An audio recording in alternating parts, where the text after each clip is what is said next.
Hey guys, it's JoJo here, back again with another video on how to elevate, empower, and evolve your well-being. Today, I'll be sharing with you 7 healthy habits I do to help my mind, body, and spirit. Let's get into it. Before I start talking about my healthy habits, I do want to communicate with you guys that I do these habits because I've been in a place where I don't want to revisit. I didn't grow up eating super healthy, and I've been depressed 3 times in my life.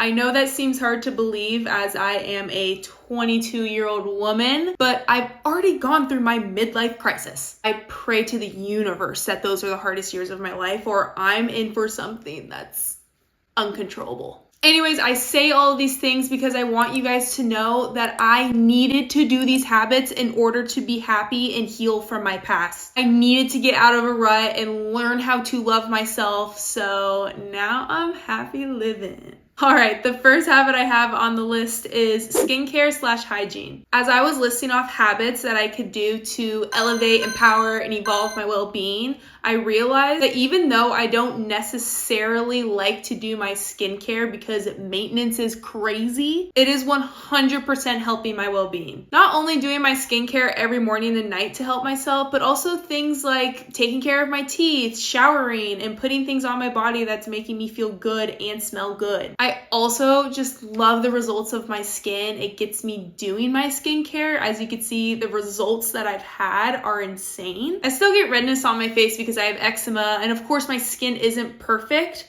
but it is so rare to have perfect skin or even good skin. So everything has been worth it, and something about taking care of yourself is so rewarding. Habit number 2 is weightlifting. I cannot tell you guys how much I love weightlifting. Maybe that's because I was a college athlete for 4 years, so I know a lot of techniques and so many exercises, but this habit is off the charts when it comes to improving my well-being. Not only doing a lift makes me feel so good, but things like going to the gym, having a workout plan, lifting more weight than I did last week, already lifting a lot of weight, also makes me feel so good. But I always say, if you love something, that's because you're good at it.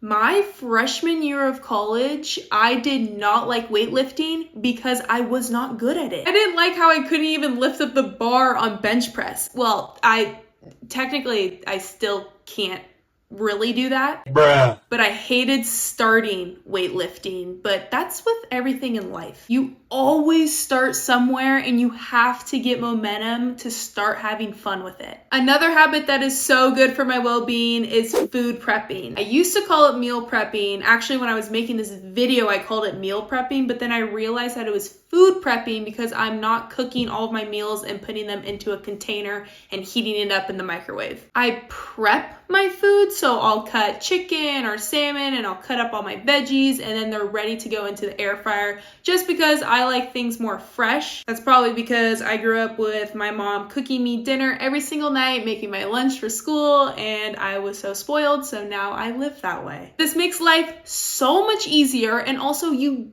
don't have an excuse to not eat healthy if you prep healthy things. Like, there's no reason to go get takeout food unless you've run out of your food prep because you have healthy, balanced food waiting for you in the fridge. Habit number 4 on our list is cardio. Yes, weightlifting and cardio are 2 different subjects for me because I don't like cardio. I usually go to the gym and I'll do weightlifting first, and then when it comes to cardio, I feel lost because I don't want to do it. I'm like, should I do the Stairmaster? But if I do the Stairmaster, then I'm only doing it for 10 minutes, so maybe I should just walk, but walking isn't enough, so maybe I should do cycling. But if I'm going to do cycling, I might as well just go on a run. But how long am I going to run for? Should I just run some and then walk some? You guys, like, oh my God, my mind just goes into a black hole. But here is what gets me to do my cardio. It is good for me. Like, do we want to be doing all of these habits all the time? No, life would be so easy and probably amazing if we could just sit on our ass and lose weight all day. Cardio not only keeps my body in shape and looking good, but it also makes me feel good afterwards, and I feel accomplished and proud of myself. It is the last thing I want to do in my day, but it shows and proves that I love myself, and loving yourself makes you happy. So this is why we do these things. My next healthy habit is journaling or reading. These are definitely two different subjects, but I put them together because one day I'll journal and the other I'll read, and I count them for doing the same thing for my mind. And yes, as cliche as it sounds, journaling is really good for you. I know manifesting became trendy rather than something that was taken seriously, and that's how I feel about journaling. When I was depressed my freshman and sophomore year of high school, my parents were already telling me about the benefits of manifesting and journaling,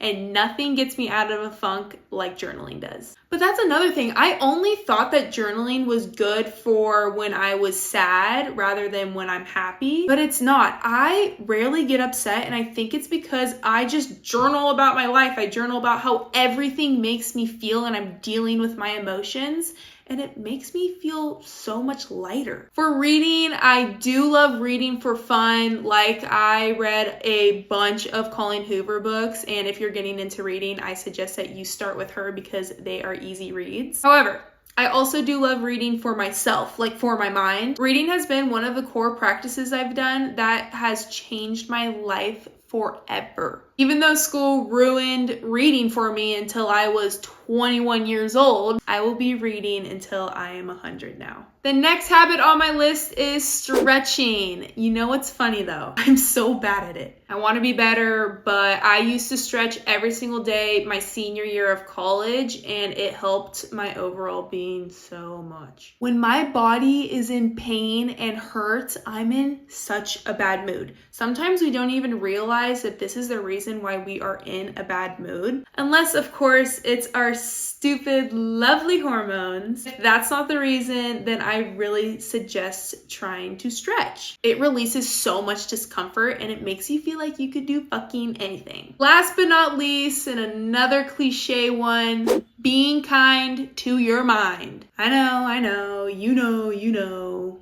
But do you know? Maybe it's the athlete in me, but I used to be so mean to myself. That's just how we've been trained to think.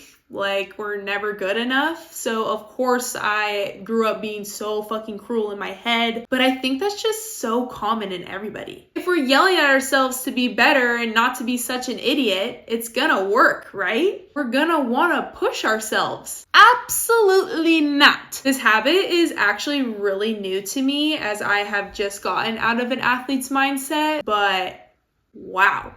When I go for my runs now, I'll treat myself so kindly, and all it takes is just changing your mindset in the moment. It was so weird trying it at first because I grew up literally being mean to myself, and one day I'm on a run and I don't want to be running anymore because, again, I don't like cardio, but it's good for myself, so I'm gonna keep running. And I just said, I'm so proud of you. I don't know where it came from. And yeah, it's weird. Like, it's weird. Because at first you're like, oh my God, that was so pathetic. Like, you're saying that you're proud of yourself? Like, that's so weird. No, but just keep saying it over and over and over again. And I swear to you guys, it changes your mindset like never before. And I say this sounds cliche because cliche things are obvious, because like, duh, you're supposed to be nice to yourself. Then why is it so hard? Why can't I treat myself like my best friend? Shit, I love myself too. So yeah, treating myself like I can accomplish anything, and